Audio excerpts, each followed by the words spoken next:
Welcome to Let Me Fix This. Enjoy the video. You start by opening Excel and jumping straight to File Right Arrow Options. This is where you control layout.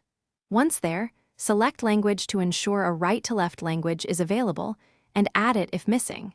Make sure the chosen editing language is set as default so direction options appear.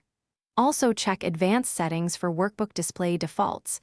These affect new files versus the current sheet. Doing this first prevents surprises when you switch direction in the next steps. Now change the sheet orientation. On the Home ribbon, choose Format and pick Sheet right to left to flip column alignment and scroll bar side. Once done, inspect column headers and formulas to confirm references adjusted correctly because relative references can behave differently. If you plan to print, go to Page Layout and verify margins and orientation for right-to-left output.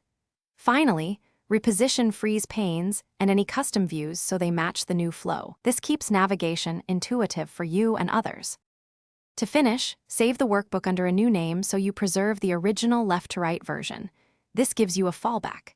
Then scan formulas, data validation, and pivot tables to ensure labels and ranges display correctly in right-to-left mode, and update any macros that assume left to right.